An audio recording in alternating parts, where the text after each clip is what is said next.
मैं नरेश कुमार आप सभी का स्वागत करता हूँ गुरुग्राम कॉलेज में।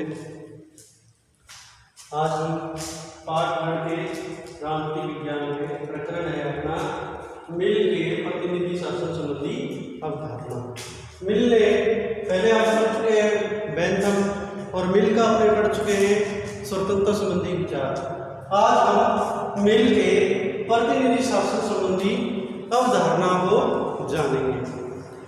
आपको पता ही है कि मिल ने अपनी पुस्तक ऑन लिबर्टी प्रतिनिधि शासन में मिल यद्यपि लोकतांत्रिक शासन को संदेह की दृष्टि से देखता है तथापि वह लोकतांत्रिक विचारक है और इंग्लैंड के लोकतंत्र के समर्थक लेखकों में सबसे महान लेखक है। यह सत्य है कि किसी अन्य ने मिल के समान इस बात पर जोर नहीं दिया लोकतंत्र सभी देशों के लिए उपयोगी नहीं हो सकता। फिर भी मिल ने के समान किसी को भी इतना विश्वास नहीं था कि जहां लोकतंत्र उपयुक्त हो सकता है वहां वह सर्वोत्तम शासन प्रणाली है। लोकतंत्र सर्वोत्तम शासन प्रणाली। उपयोगितावादी होने के नाते मिल यह विश्वास करता है कि मनुष्य की स्वाभाविक स्थायी स्वार्थ प्रवृत्ति के रहते किसी मनुष्य के अधिकार और हित की सुरक्षा तभी संभव है जबकि वह समय उसकी रक्षा करने के लिए तत्पर हो और किसी भी व्यक्ति को यह सुअवसर लोकतंत्र में ही प्राप्त हो सकता है। मिल ने कांट की भांति महान व्यक्तित्व को मान्यता देकर भी लोकतंत्र के प्रति अपनी आस्था प्रकट की। उनका विश्वास था कि गुण और सबल व्यक्ति से बना राज्य अच्छा राज्य हो सकता है। वह व्यक्तियों के चारित्रिक और बौद्धिक विकास पर अधिक बल देता है और उनका विश्वास था कि लोकतंत्र में ही व्यक्तियों के बौद्धिक और नैतिक विकास अधिक संभव हो सकते हैं, उनका कल्याण अधिक संभव हो सकता है। दूसरे शब्दों में सर्वोत्तम शासन वही है जो मनुष्य को बहुमुखी प्रगति में उनके सर्वांगीण विकास में सहायक हो। ऐसा शासन न तो लोकतंत्र में हो सकता है और न ही कुलीन तंत्र में, वह केवल लोकतंत्र में ही हो सकता है। मिल के शब्दों में आदर्श की सबसे बड़ी एवं शासन सर्वोच्च है जिसमें संप्रभुता संपूर्ण समाज में केंद्रित हो। प्रतिनिधि शासन क्यों आवश्यक है? मिल का कहना है कि प्रतिनिधि शासन जनता के लिए लोकतंत्र में क्यों आवश्यक है। लोकतंत्र एक ऐसी शासन प्रणाली होने के उपरांत भी मानवीय विकृतियों के कारण कई दुर्बलताओं की शिकार हो सकती है जिससे लोकतंत्र में कमियां उभरने लगती हैं। इन कमियों को दूर करना आवश्यक है। मिल के शब्दों में मनुष्य द्वारा बनाई हुई अन्य सभी वस्तुओं की भांति लोकतंत्र को अच्छा माना गया है। मिल का यह कहना है कि वर्तमान में जो राज्यों का आकार बड़ा होता है वह जनसंख्या भी बड़ी होती है, इसलिए प्रत्यक्ष लोकतंत्र में ये संभव नहीं है। अतः लोकतांत्रिक व्यवस्था केवल प्रतिनिधि लोकतंत्र के रूप में ही कायम रह सकती है। इसलिए लोकतंत्र में लिखी अपनी पुस्तक प्रतिनिधि शासन को अब उसका नाम दिया। मिल के अनुसार प्रतिनिधि शासन व्यवस्था वह है जिससे संपूर्ण जन समुदाय या उसका अधिकांश भाग अपने निर्वाचित प्रतिनिधियों के द्वारा अंतिम नियंत्रण शक्ति का प्रयोग करता है। उपयुक्त परिभाषाओं के पर मिल ने प्रतिनिधि शासन प्रणाली के तीन प्रमुख उभरते हुए कारण बताएं। नंबर 1, संपूर्ण या अधिकांश लोगों का सहयोग।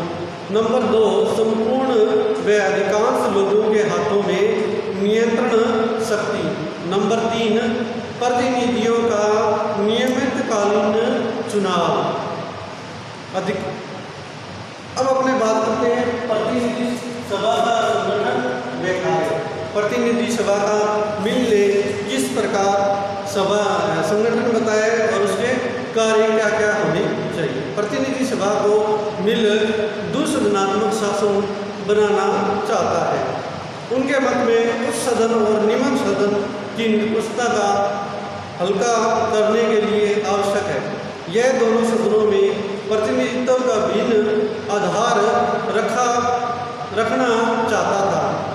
उनकी मान्यता थी कि यदि एक सदन साधारण लोगों का प्रतिनिधित्व सदन हो तो दूसरा सदन राजनीतिज्ञों और ऐसे व्यक्तियों का सदन हो जिन्होंने प्रयत्नशील प्रशासनिक और राजनीतिक क्षेत्रों में महत्वपूर्ण कार्य किए हों। मिल के शब्दों में प्रतिनिधि सभा वह है जिसमें राष्ट्र की सामान्य राय के साथ उसके प्रत्येक अंग की राय का प्रतिनिधित्व हो। जहाँ तक हो सके प्रत्येक राष्ट्र के विशिष्ट और योग्य व्यक्तियों के विचारों को भी प्रतिनिधित्व हो। प्रतिनिधि सभा के कार्यों की चर्चा करते हुए मिल कहता है कि निर्वाचित प्रतिनिधि सभा का कार्य शासन पर नियंत्रण व निरीक्षण मात्र है। सक्रिय रूप से कानून निर्माण व शासकीय कार्य इस परिषद को नहीं करना चाहिए। प्रतिनिधि शासन प्रणाली निर्वाचकों के द्वारा होती है, इसलिए मिल ने निर्वाचित पद्धति के लिए पर पर्याप्त ध्यान दिया है। इस संबंध में उनके निम्नलिखित विचार है। नंबर 1, अनुपातिक प्रतिनिधित्व प्रणाली। मिल लोकतंत्र में बहुमत की निरंकुशता को लेकर बहुत अधिक चिंतित था। बहुमत की सरकार अल्पमत की उपेक्षा करती है, अतः जनता को बहुमत की निरंकुशता से बचाने तथा अल्पमत को शासन में प्रतिनिधित्व देने की आवश्यकता थी। मिल का विचार था कि बहुमत के निरंकुशतावाद को समाप्त करने के लिए निर्वाचन प्रणाली में सुधार किया जाए। एक सदस्य वाले निर्वाचित क्षेत्र के स्थान पर बहुसदस्य वाले निर्वाचित क्षेत्र बनाए गए और अनुपातिक पद्धति के आधार पर निर्वाचित करवाए जाए। इन प्रणाली में जिस दल को जितने प्रतिशत मत मिले उसी के अनुपात में उसे दल के प्रत्याशियों को प्रतिनिधित्व मिलता है। इस पद्धति का लाभ यह है कि छोटे दलों को भी तथा अल्पमतों को भी उचित प्रतिनिधित्व प्राप्त होगा। अल्पमत भी सार्वजनिक स्थानों में अपनी आवाज़ बुलंद करेंगे और अपनी बात कह सकेंगे। बहुमत की निरंकुशता उसका गला नहीं घोट सकती, जबकि प्रतिनिधि संस्थाओं को भी समुचित स्थान मिलेगा तो उनकी आवाज़ को दबाया नहीं जा सकता। मतदान के लिए अगला पॉइंट हमने मतदान के लिए शैक्षणिक और संपत्ति संबंधी योग्यता है। मिल कहता है कि लोकतंत्र में इसे कमजोरी से भी चिंतित था कि उसमें विधायिका के अधिकांश सदस्य निर्वाचित अशिक्षित अनपढ़ और राष्ट्रीय समस्याओं से अनभिज्ञ होते हैं। मिल के शब्दों में विधायिका में बुद्धि और निम्न श्रेणी का होना जन समुदाय में बुद्धि की कमी होना है जो विधायिका का नियंत्रण करती है। किसी भी समाज के लिए यह एक खतरा है। उसकी दृष्टि में लोकतंत्र के लिए यह आवश्यक है कि जनता शिक्षित, बुद्धिमान तथा राजनीतिक दृष्टि से पूर्णतः जागरूक हो। अतः वह निरक्षर और अज्ञानी व्यक्तियों को मताधिकार प्रदान करने के पक्ष में नहीं था। केवल वयस्क हो जाने से ही कोई मत देने का अधिकारी नहीं हो सकता। वह पढ़ना लिखना और गणित का ज्ञान रखने वाले व्यक्ति को ही मताधिकार प्रदान करना चाहता था। उनके शब्दों में मैं इस बात को पूर्ण रूप से स्वीकार करता हूँ कि जो व्यक्ति पढ़े लिखे एवं गणित के सामान्य ज्ञान में सवाल निकालने में समर्थ नहीं है, उनसे मतदान में भाग लेने दिया जाए। उसके मत में मतदाता के लिए नाम दर्ज कराने से पहले मतदाता अपने इच्छुक व्यक्ति को अपनी योग्यता का परिचय देने के लिए आवश्यक है कि वह अपना मतदाता पंजीकरण अधिकारी के सम्मुख अंग्रेजी पुस्तक के एक वाक्य को प्रतिलिपित करके तथा गणित का सवाल करके मतदाता बनने की योग्यता को प्रमाणित करे। मिल तो यहाँ तक भी कहता है कि उचित तो यह होगा कि पढ़ने लिखने और साधारण गणित के ज्ञान के अतिरिक्त मतदाता को भूगोल, इतिहास, राजनीति का भी थोड़ा सा ज्ञान आवश्यक हो। शैक्षणिक योग्यताओं के अतिरिक्त मिल मतदाताओं के लिए संपत्ति संबंधी योग्यता भी आवश्यक मानता था। उनकी मान्यता थी कि जिसके पास संपत्ति होती है उन लोगों की तुलना भी अधिक उत्तरदायित्व की भावना से कार्य करते हैं। जिसके पास संपत्ति नहीं होती वह ये मानता है कि जिसके पास संपत्ति होती है और जो कर अदा कर सकते हैं और निर्धन और कर देने वाले से अधिक बुद्धिमान भी होते हैं और राष्ट्रीय वित्त का सही प्रयोग भी सही ढंग से कर सकते हैं। मिल संपत्ति रखने वाले तथा कर देने वाले व्यक्तियों तक ही वोट का अधिकार सीमित रखना चाहता था। अब है सार्वजनिक व खुला मतदान। हम बात करेंगे मिल में जिस प्रकार बेंथम और मिल दोनों ही विचारकों ने गुप्त मतदान प्रणाली का समर्थन किया, किंतु स्टुअर्ट मिल ने खुली मतदान प्रणाली का समर्थन किया है। उनके मत देने के अधिकार को पवित्र अधिकार माना गया है। उनका प्रयोग पूर्ण और समझ और विवेक के आधार पर किया जाना चाहिए। बुद्धिमान और विवेक से किए गए सार्वजनिक कर्तव्य के निर्वाह में गोपनीय अवांछनीय है। मिल के शब्दों में मतदान का अधिकार सार्वजनिक कर्तव्य है। इसे अन्य सार्वजनिक कर्तव्यों की भांति जनता की देखरेख में और उसकी आलोचना को सहते हुए खुले रूप में करना चाहिए।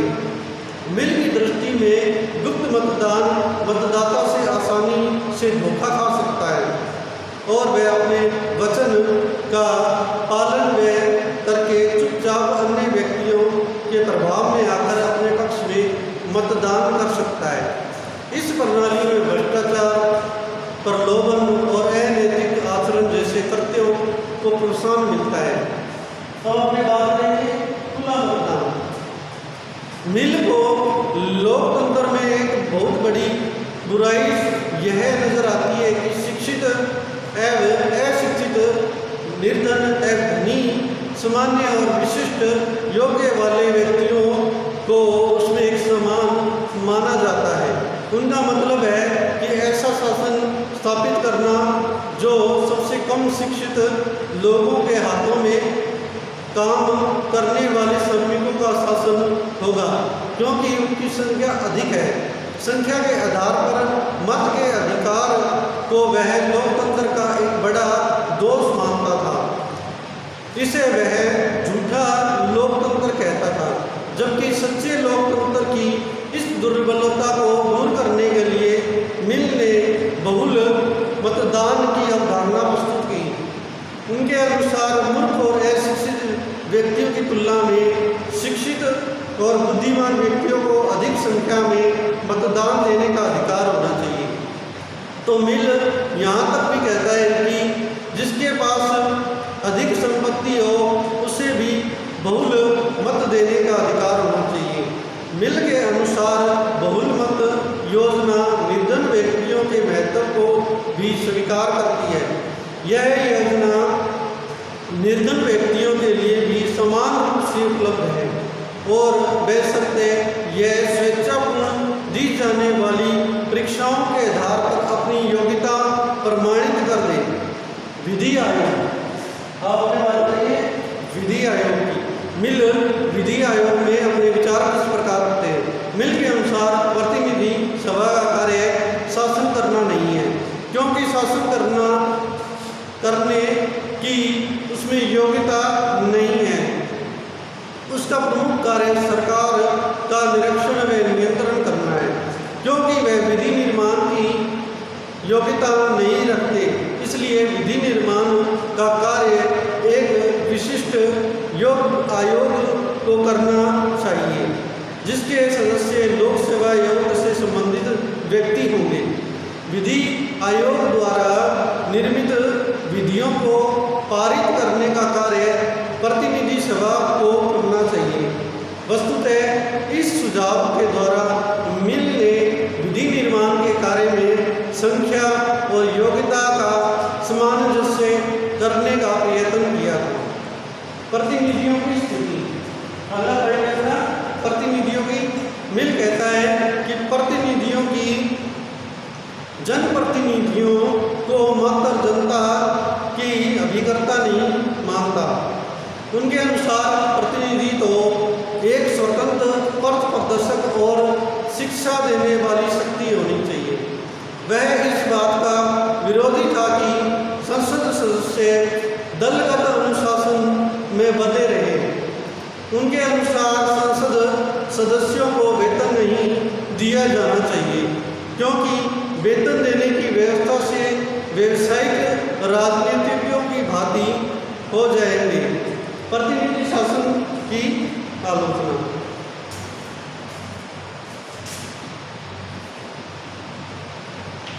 प्रतिनिधि शासन की आलोचना। अब हम प्रतिनिधि शासन में मिल ने जो विचार दिए उनमें कुछ त्रुटियां रही हैं, उनके बारे में विचार करें। मिल लोकतांत्रिक शासन प्रणाली व प्रतिनिधि शासन प्रणाली के प्रबल समर्थक थे। उन्होंने प्रतिनिधि शासन के दोषों को दूर करने के लिए कुछ सुझाव दिए, जैसे मताधिकार का आधार शैक्षणिक योग्यता और योग्य व्यक्तियों के एक से अधिक मत देने का अधिकार हो, व्यवस्थापिका दूषणात्मक हो तथा अल्पसंख्यकों को प्रतिनिधित्व देने के लिए अनुपातिक प्रणाली अपनाई जाए। मिल के बहुत सारे सुझावों का क्रियान्वयन हुआ, तथापि लोक आलोचनाओं के अनुसार उनके समस्त विचारों का क्रियान्वयन कर दिया जाए तो लोकतंत्र के नाम पर अभिजातीय तंत्र की स्थापना कर दी जाएगी। मिल के विचारों का विश्लेषण करने से ये लगता है कि वह विरक्त लोकतांत्रिक है। उसने लोकतंत्र में एक विश्वास प्रकट किया है, उससे संदेह की दृष्टि से देखा जा सकता है। लोकतंत्र के प्रति अपनी निराशाओं और आकांक्षाओं को व्यक्त किया है। मिल ने सर्वप्रथम व्यवस्थापिका के कार्य क्षेत्र को सीमित कर दिया है और उनके अनुसार व्यवस्थापिका को सिर्फ शासन पर नियंत्रण करना चाहिए। उसे न तो कर लगाना चाहिए और न ही आय व्यय का प्रमाण पारित करना चाहिए, न विधि का निर्माण करना चाहिए। वह यह भी कहता है कि संसद के सदस्यों को मतदाताओं की भावनाओं के अनुसार किंतु अपने उच्च विवेक के स्वतंत्र रूप से कार्य करने चाहिए। मिल द्वारा मतदाता की योग्यता का भी मापदंड प्रस्तुत किया जाना चाहिए। यदि उसे लागू किया जाए तो तीसरी दुनिया के विश्व में मतदाताओं की संख्या गौण हो जाएगी। उसने प्रतिनिधि शासन में असमानता के गीत गाते हुए कहा था कि धनी व्यक्तियों को अनेक मत का अधिकार होगा। इसी प्रकार वह शिक्षितों को मूर्ख की अपेक्षा अधिक मतदान का अधिकार प्रदान करेगा। वह भूल जाता है कि लोकतंत्र का आधार ही समानता है और वह उस पर कुठाराघात कर रहा है। अतः लोक आलोचकों के अनुसार लोकतंत्र की दुर्बलता का पर्दाफाश करते हुए मिल ने लोकतंत्र के सुधार के लिए कुछ सुझाव पेश किए।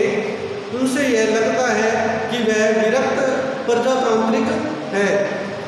वेबर के इस विचार से मिल एक विरक्त लोकतांत्रिक विचारक था। यह निष्कर्ष निकलता है कि तर्कसंगत नहीं कि लोकतंत्र का विरोधी या शत्रु था।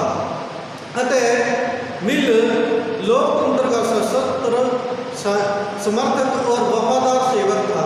लोकतंत्र के ऊपर लिखने वाला वह एक महानतम लेखक था। वह यह आग्रह जरूर करता था कि जहाँ तक भी संभव हो सके शासन का श्रेष्ठ रूप है। उन्होंने प्रतिनिधित्वों के व्यक्तित्व चरित्र पर बल देकर प्रजातंत्र को आध्यात्मिक आधार देने का प्रयास किया। शिक्षित एवं चरित्रवान प्रतिनिधियों द्वारा प्रदान किया जा सकता है, किंतु मिल ने प्रजातंत्र की सफलता के लिए एक अनूठे सुझाव दिया जिसे आध्यात्मिक आधार प्रदान करने का प्रयास किया। अतः सब आकर्षक और आदर्श होते हुए भी आज की नवीन परिस्थितियों में भार्य प्रतीत नहीं होता। वेबर लिखता है कि निसंदेह मिल एक प्रजातांत्रिक होने का अधिकारी समझा जा सकता है, किंतु 20वीं सदी की कसौटी पर एक विरक्त प्रजातंत्र